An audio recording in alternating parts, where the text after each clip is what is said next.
चलिए, अगले वीडियो में आपको जड़ और तना के बारे में बताया था और हमें आशा है कि आप लोगों की समझ में बात आ गई होगी। और इसके बाद अब आपको हम बता रहे हैं इकोनॉमिक्स का एक क्वेश्चन आपका है, बहुत ज़्यादा मतलब अच्छा क्वेश्चन हर प्रतियोगी परीक्षाओं में पूछा जाता है।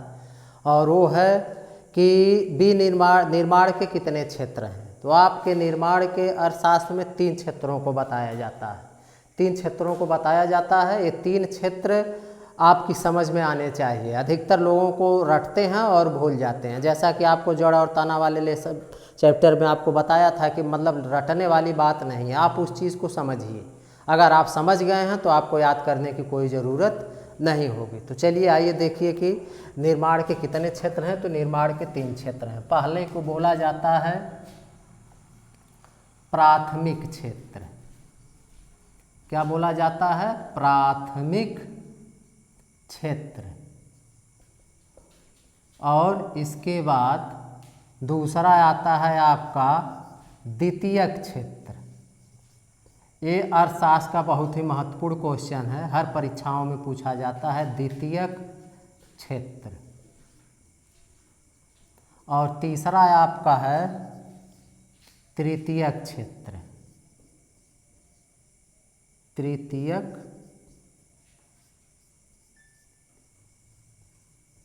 क्षेत्र।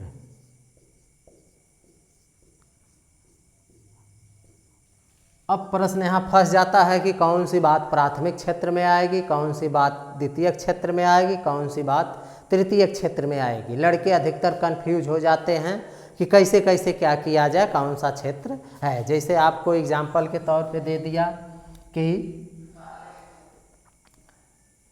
निम्न में से कौन प्राथमिक क्षेत्र है। आपको दे दिया नंबर 1 पे दे दिया आपका, जैसे दे दिया पशुपालन। क्या दे दिया? पशुपालन। नंबर 2 पे दे दिया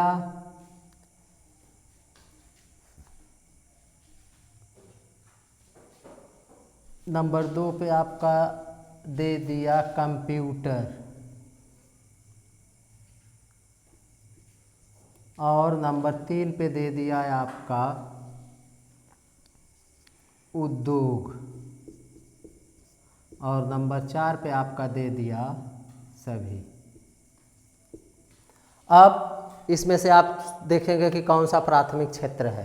ठीक, अगर आप पढ़े हैं फिर भी आपकी समझ में नहीं बात आती है कि हाँ कौन सा प्राथमिक है, कौन सा द्वितीयक है, कौन सा तृतीयक है, तो इसमें फंस जाएंगे। एकदम सिंपल सा तरीका है, आपको बता रहे हैं कि देखिए कि इसमें कौन सा प्राथमिक में आएगा, कौन सा द्वितीयक में आएगा, कौन सा तृतीयक में आएगा। मैं इसको बता दे रहा हूँ, फिर आप उत्तर खुद पे खुद दीजिएगा कि कौन सा प्राथमिक क्षेत्र इसमें से है।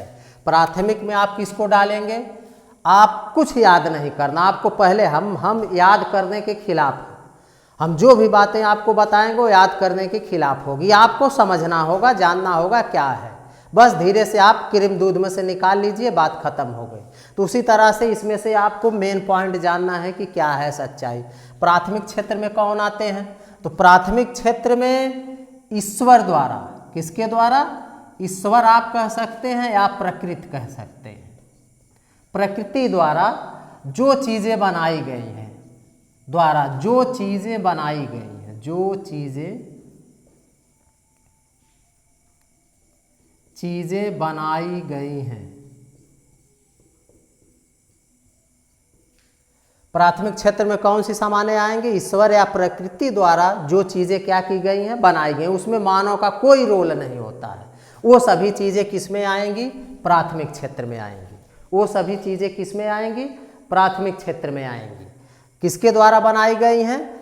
ईश्वर आप कह सकते हैं अगर मानते हैं आप, या प्रकृति कह सकते हैं। प्रकृति द्वारा जो चीज़ें बनाई गई हैं जिसमें मानव का कोई रोल नहीं है, वह किस क्षेत्र में आएंगी? प्राथमिक क्षेत्र में आएंगी। इसके बाद द्वितीयक क्षेत्र में, अब प्राथमिक क्षेत्र में कौन कौन सा हो गया? आप दिमाग लगाइए और सोचिए कि जिसको मानव ने नहीं बनाया है। जैसे आपका हो गया, क्या हो गया? इसका एग्जाम्पल आप ले सकते हैं कि किसको मानव नहीं बनाया। जैसे आप कह सकते हैं पशुपालन ले सकते हैं, या तो पशुओं को आदमी बनाया नहीं बनाया है, इसका कैसे निर्माण होता है? ईश्वर ने इसको बनाया है। मनुष्य का इसमें कोई निर्माण नहीं होता है, इसके निर्माण में कोई भी योगदान नहीं होता। दूसरा का आप कह सकते हैं मछली या मत्स्य भी इसको कहा जाता है। मछली को कौन बनाया? इसमें मानव का कोई भी योगदान नहीं है। मानव उसको पाल सकता है लेकिन उसको पैदा नहीं कर सकता। पशुओं को पैदा करने का काम किसका है? ईश्वर ने इसको पृथ्वी पे लाया है। मछलियों को कौन लाया है? ईश्वर लाया है। इसके बाद आप कह सकते हैं, कुछ भी कह सकते हैं, जैसे मुर्गी मुर्गा हो गए, ठीक। इसके बाद खनिज पदार्थ हो गए, ठीक। मुर्गी मुर्गा कौन बनाया है? मानव ने बनाया है। अधिकतर प्रश्न उठता रहता है पहले मुर्गी आई कि पहले अंडा आया। ये भी गुत्थी अभी तक सुलझी नहीं है। कुछ लोग कहते हैं मुर्गी, कुछ लोग कहते हैं अंडा, लेकिन उन दोनों को लाने का काम कौन किया है? ईश्वर या प्रकृति की है।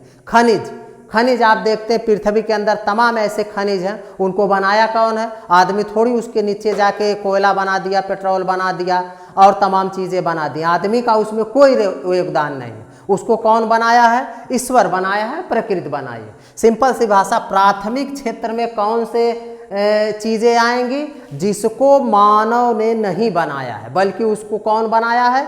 ईश्वर का उसको बनाने में क्या है? योगदान है। या अगर आप ईश्वर को नहीं मानते हैं तो ये भी कह सकते हैं परिस्थितियों के अनुसार, घटनाओं के अनुसार घटने के कारण उसका क्या हुआ है? निर्माण हुआ है। जैसे लोग मान लीजिए कि जो लोग ईश्वर को नहीं मानते वो कह सकते हैं डीजल और पेट्रोल या पेट्रोलियम जो पदार्थ है उसको भगवान ने नहीं बनाया है, बल्कि पृथ्वी के अंदर दबे सड़े गले जो चीज़ें रहती हैं बाद में वह किस में बदल जाती हैं? पेट्रोलियम में बदल जाती हैं। डीजल मिट्टी का तेल आपका हो गया और पेट्रोल हो गया, इसमें बदल जाती हैं। तो लेकिन उसमें तो आपका मानव का उसमें रोल नहीं है, वो स्वतः बन रही हैं। और स्वतः बन रही हैं तो कहीं ना कहीं उसके पीछे किसी एक शक्ति का क्या है, जिसको हम लोग ईश्वर बोलते हैं, उस शक्ति का उसके ऊपर क्या है? योगदान है। तो अब बात आपकी समझ में आए कि प्राथमिक क्षेत्र में कौन आएगा? प्राथमिक क्षेत्र में वो चीज़ें आएंगी जिसको कि आदमी ने नहीं बनाया है, बल्कि उसके निर्माण में किसका हाथ होता है? ईश्वर का या प्रकृति का। ये हो गया फाइनल। अब आप बता द्वितीय क्षेत्र में किसका कौन सी चीज़ें आती हैं? द्वितीय क्षेत्र का मतलब होता है कि प्राथमिक क्षेत्र में जो चीज़ें हैं, प्राथमिक क्षेत्र में जो चीज़ें हैं उनको उठाकर, उनको लेकर, और जब मानव कोई क्या करता है? विनिर्माण का काम करता है। विनिर्माण का मतलब होता है उद्योग धंधा करना। क्या करना? उद्योग धंधा करना या लगाना। यानी जब हम द्वितीय क्षेत्र किसको कहेंगे? जब हम प्राथमिक क्षेत्र की वस्तुओं को लेकर हम उसका क्या करेंगे? धंधा करेंगे, उद्योग धंधा खोलेंगे, उससे कोई चीज़ बनाएंगे, तो किस में आ जाएगा? द्वितीय क्षेत्र में। जैसे मुर्गी मुर्गा है प्रकृति द्वारा, उसका हम पालन कर रहे हैं, तो किस में आ गया? द्वितीय क्षेत्र में। खनिज पदार्थों को हम लेके और उससे कुछ बना रहे हैं, तो किस में आ गया? द्वितीय क्षेत्र में। उसी तरह से हम प्राथमिक क्षेत्र वाले की सामानों को लेकर, वस्तुओं को लेकर अगर उसका धंधा हम कर रहे हैं, तो धंधा वाली जो बात आ गई विनिर्माण। विनिर्माण का मतलब होता है दोबारा निर्माण करना। यानी इन चीज़ों को लेकर, जैसे खनिज पदार्थ हैं, आप उनको ले लिए और उससे आप कुछ चीज़ें क्या कर रहे हैं? बना रहे हैं। तो हम प्राथमिक क्षेत्र की वस्तुओं को लेकर और उसका जब इसमें हम उद्योग धंधा खोलते हैं, कोई भी धंधा खोलते हैं, कोई भी चीज़ बनाते हैं, तो किस क्षेत्र में आएगी? द्वितीय क्षेत्र में। जैसे आप लोहा है, लोहा को आप पृथ्वी के नीचे से ले लिए, अब हमको तो उसको हम बनाए नहीं है, प्रकृति बनाया है, तो लोहा आपका इसमें आ जाएगा। लेकिन लोहा को लेकर अगर हम उससे कोई सामान बना रहे हैं, तो वो सामान किस में आ जाएगी? आपका द्वितीय क्षेत्र में आ जाएगी। आएगी कि नहीं आएगी? उसी तरह से आपका कोई भी खनिज पदार्थ हो, उसको हम पृथ्वी के अंदर से लेकर उससे कोई सामान बना रहे हैं, तो जो सामान बनाएंगे उसको कंपनी फैक्ट्री खोल लिए, तो कंपनी फैक्ट्री किस में आ जाएगी? आपका द्वितीय क्षेत्र में। जैसे आप पृथ्वी के अंदर से पेट्रोलियम पदार्थ ले लिए, अब पेट्रोलियम पदार्थ लेके आप कंपनी डाल दिए, फैक्ट्री डाल दिए, अब उसमें आप पेट्रोलियम से पेट्रोल बना रहे हैं, डीजल पेट्रोल अलग कर रहे हैं, डीजल अलग कर रहे हैं, मिट्टी का तेल अलग कर रहे हैं। इसके बाद जिसको हम लोग बोलते हैं क्या, डामर जिसको बोलते हैं, उसको अलग कर रहे हैं। तो पेट्रोलियम में से सभी पदार्थ क्या करते हैं? अलग होते हैं। अब तो वो हम धंधा खोल लिए, अगर वो हम धंधा खोल लिए, लेकिन धंधा खोले कैसे हैं, पहले वाले क्षेत्र से उन चीज़ों को लेकर तब हम दूसरे वाले क्षेत्र में उनको क्या कर रहे हैं, बना रहे हैं। अगर हम दूसरे वाले क्षेत्र में उनको बना रहे हैं लेकर, तो वो क्या हो गया, दूसरे क्षेत्र में आ जाएगा। बात समझ में आई? एक बार फिर आप देख लीजिए कि जैसे आप कोई भी चीज़ हो, खनिज हो गया, मछली हो गया, कुछ भी हो गया, खनिज में आप तमाम चीज़ें आ जाएंगी। अब आप मान लीजिए कि पृथ्वी के अंदर से आप कोयला ले लिए, अब कोयला की लेकर अब कोयला की आप फैक्ट्री डाल दिए, तो कोयला आप निकालेंगे तो उस रूप में नहीं निकलता है, वो दूसरे रूप में रहता है। फिर उसको आप दूसरे रूप में उसको शुद्ध करेंगे, इसके बाद तमाम मशीन लगाएंगे, उसको शुद्ध करेंगे। तो कोयला आप जब अंदर से लिए तो प्राथमिक क्षेत्र, लेकिन उसका जब धंधा आप डाल दिए तो वो धंधा आपका किस में आ जाएगा, द्वितीय क्षेत्र में आ जाएगा। बात समझ में आई? अब आप तृतीय क्षेत्र देखिए क्या है। तृतीय क्षेत्र का मतलब होता है द्वितीय क्षेत्र में जो चीज़ें बनी हैं, द्वितीय क्षेत्र में जो चीज़ें बनी हैं उनका क्या करना, यूज करना, यानी प्रयोग करना। जब इसमें जो चीज़ें आपकी बन गई हैं और उनका हम प्रयोग कर रहे हैं तो वो क्या आ जाएंगी, द्वितीय क्षेत्र। द्वितीय क्षेत्र में जैसे आप कुछ भी कह सकते हैं कि इससे जो भी चीज़ें बन गई, जैसे आपका कंप्यूटर बन गया, क्या बन गया, कंप्यूटर आप बना लिए। इसके बाद इन चीज़ों से जितनी भी चीज़ें आप बनाना चाहते हैं, जैसे कोयले का धंधा से लोहे से आप कुछ बना लिए, उसका यूज कर रहे हैं। इसके बाद तांबा से आप निकाल कर कुछ भी बनाए हैं, उसका यूज कर रहे हैं। यानी द्वितीय क्षेत्र से जो चीज़ें आप बनी हैं, इसमें बन गई, कंपनी फैक्ट्री में बन गई, उसका अगर आप यूज कर रहे हैं तो वो किस में आ जाएंगी, तृतीय क्षेत्र में आ जाएंगे। जैसे आप मोटर गाड़ी चला रहे हैं, हम तमाम प्रकार की गाड़ियों का उपयोग करते हैं, जहाज हो गई, मोटर गाड़ी हो गई, ट्रेन हो गई, तो ये सामान ये बनी कहाँ से है, ये प्राथमिक क्षेत्र से लेके द्वितीय क्षेत्र में इनका निर्माण हुआ, द्वितीय क्षेत्र में निर्माण हो गया और इसके बाद जब हम उनका यूज करेंगे तो किस में आ जाएंगी, तृतीय क्षेत्र में आ जाएंगे। जैसे आपका कंप्यूटर हो गया, इसके बाद आपका वायुयान हो गया, ठीक, या वायुयान की जगह आप कह सकते हैं यातायात, क्या कह सकते हैं, यातायात। यातायात में सब आ जाएगा, आएगा कि नहीं आएगा? बात समझ में आई? एक बार फिर आप देख लीजिए, प्राथमिक क्षेत्र का मतलब होता है जो ईश्वर द्वारा दी गई चीज़ें हैं वो किस में आ जाएंगी, प्राथमिक क्षेत्र में, जिसको कि मानव ने नहीं बनाया, मानव का उसमें कोई योगदान नहीं। द्वितीय क्षेत्र में ईश्वर द्वारा बनाई गई वस्तुओं को लेकर जब मानव उसका कुछ बनाता है, उसका कुछ बनाता है, तो जो वस्तु बना देगा वो किस में आएगा, द्वितीय क्षेत्र में। और उस बनी हुई वस्तुओं का जब हम प्रयोग करेंगे तो किस में आएगा, तृतीय क्षेत्र में आ जाएगा।